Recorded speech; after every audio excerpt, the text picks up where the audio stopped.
मेरे किसान साथियों, आज मैं आपसे सीधे 22वीं किस्त के बारे में बात करने आया हूं, क्योंकि मैं जानता हूं कि पूरे देश का किसान इस समय एक ही सवाल पूछ रहा है, 22वीं किस्त कब आएगी, कितने रुपए आएंगे। दोस्तों ध्यान से सुनिए, प्रधानमंत्री किसान सम्मान निधि योजना की 22वीं किस्त की फाइनल तारीख आपको इसी वीडियो में बताई जाएगी, इसलिए कहीं मत जाइए और इस वीडियो को बिल्कुल भी बीच में छोड़कर मत जाना। अगर आप सच में जानना चाहते हैं कि 22वीं किस्त का पैसा किस दिन आपके बैंक खाते में आएगा, तो अंत तक जुड़े रहना बहुत ज़रूरी है, क्योंकि आज हम आपको पूरी साफ और पक्की जानकारी देने वाले हैं। याद रखिए, आधी अधूरी खबरें सिर्फ भ्रम पैदा करती हैं, लेकिन यहाँ आपको मिलेगा सीधा और स्पष्ट अपडेट। इसलिए वीडियो को एक सेकंड के लिए भी स्किप मत कीजिए। इस वीडियो में आपको बताया जाएगा कि फाइनल तारीख क्या है, पैसा किस दिन ट्रांसफर होगा और किन किसानों को इसका पूरा लाभ मिलेगा।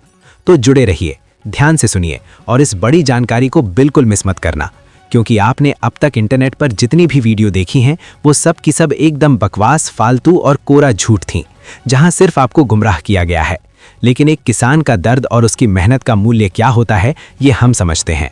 दोस्तों, खेती करना कोई मामूली काम नहीं है, ये खून पसीने की तपस्या है जो आप तपती धूप और कड़कती ठंड में करते हैं, और इसी तपस्या का फल है पीएम किसान सम्मान निधि। अगर आज आपने इस वीडियो को स्किप करने की जरूरत की, तो आप अपनी जिंदगी की सबसे बड़ी गलती कर दोगे, क्योंकि 22वीं किस्त को लेकर जो हलचल दिल्ली के गलियारों में हो रही है, उसकी एक एक गुप्त जानकारी मैं आज आपके सामने रखने वाला हूं। अब जरा बारीकी से उस सच को समझ लीजिए जिसे बाकी लोग आपसे छिपा रहे हैं। सरकार ने इस बार अपनी पूरी मशीनरी को आधुनिक बना दिया है। आर्टिफिशियल इंटेलिजेंस के जरिए अब हर एक किसान के डेटा की बारीकी से जांच हो रही है। इसका सीधा मतलब ये है कि अगर आप खेती नहीं करते या आप इनकम टैक्स भरते हैं और फिर भी लाभ ले रहे हैं, तो इस बार न केवल आपकी किस्त रुकेगी, बल्कि रिकवरी की कार्रवाई भी हो सकती है। लेकिन जो हमारे असली अन्नदाता हैं, जो सच में दिन रात खेतों में पसीना बहाते हैं, उनके लिए खुशखबरी ये है कि इस बार सरकार ने बजट में कोई कटौती नहीं की है, बल्कि 2026 के इस नए चरण में किस्त की राशि को लेकर भी कई नए प्रावधान जोड़े गए हैं। फिलहाल आपको ये 2000 रुपये ही मिलेंगे, जिसके लिए पूरी लिस्ट अब फाइनल हो चुकी है और पोर्टल पर अपलोड कर दी गई है। अब उन गलतियों पर गौर कीजिए जो 90% किसान अनजाने में बैठते हैं। पहली बड़ी गलती है नाम का बेमेल होना। अगर आपके आधार कार्ड में नाम की स्पेलिंग और बैंक खाते के नाम की स्पेलिंग में एक अक्षर का भी अंतर है, तो सरकारी सॉफ्टवेयर इसे तुरंत रिजेक्ट कर देता है। अगर आप इस लिस्ट में फंस गए तो 27 फरवरी को जब करोड़ों किसानों के घर दिवाली बनेगी, तब आपका खाता खाली रह जाएगा। इसलिए तुरंत अपने बैंक जाकर आधार के हिसाब से नाम दुरुस्त करवा लें। दूसरी सबसे महत्वपूर्ण बात है आपके बैंक खाते की NPCI मैपिंग। आज के दौर में सरकार पैसा सीधे अकाउंट नंबर पर नहीं भेजती, बल्कि आपके आधार नंबर को ट्रैक करके भेजती है, जिसे आधार बेस्ड पेमेंट कहते हैं। बहुत से किसान सोचते हैं कि उनका खाता आधार से लिंक है तो पैसा आ जाएगा, लेकिन ऐसा नहीं है। आपका खाता DBT डायरेक्ट बेनिफिट ट्रांसफर के लिए एक्टिव होना चाहिए। आप अपने बैंक मैनेजर से जाकर बस ये पक्का करें कि क्या आपके खाते में सरकारी पैसा आने का रास्ता साफ है। इसके अलावा लैंड सीडिंग यानी भूमि सत्यापन इस बार का सबसे बड़ा रोड़ा बना हुआ है। उत्तर प्रदेश, बिहार, मध्य प्रदेश और 351 हरियाणा जैसे राज्यों में लाखों किसानों का लैंड सीडिंग स्टेटस नो दिखा रहा है। इसे ठीक कराने का एकमात्र तरीका ये है कि आप अपनी ज़मीन की ताज़ा खतौनी लेकर अपने ब्लॉक या तहसील के कृषि कार्यालय में जाएं और वहां के अधिकारियों से इसे ऑनलाइन पोर्टल पर यस करवाने की गुजारिश करें। जब तक राज्य सरकार वहां से हरी झंडी नहीं देगी, केंद्र सरकार आपके नाम का फंड रिलीज नहीं कर पाएगी। अब बात करते हैं आपके बेनिफिशियरी स्टेटस की।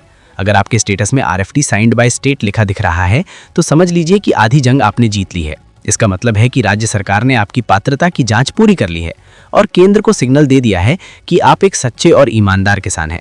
इसके बाद का चरण होता है FTO जनरेटेड।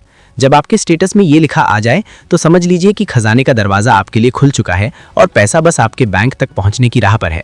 लेकिन अगर वहां स्टॉप्ड बाय स्टेट जैसा कुछ लिखा है, तो आपको तुरंत अपने जिले के कृषि विभाग के दफ्तर में जाकर अपनी शिकायत दर्ज करानी होगी। घर बैठे रहने से आपकी रुकी हुई किस्त वापस नहीं आएगी, आपको थोड़ा जागरूक और सक्रिय बनना ही होगा। हम जानते हैं कि आप जैसे किसानों के लिए ये 2000 रुपये कितनी बड़ी अहमियत रखते हैं। कभी बच्चों की पढ़ाई, कभी घर का राशन, तो कभी अगली फसल के लिए खाद और बीज का इंतजाम। ये छोटी सी मदद बड़े काम आती है। इसलिए हमारा मकसद आपको डराना नहीं, बल्कि उन कमियों को बताना है जिन्हें सुधार कर आप अपना हक पा सकते हैं। अगर आपको हमारी ये मेहनत और सच्ची जानकारी पसंद आ रही है, तो अभी के अभी इस वीडियो को एक लाइक कर दीजिए।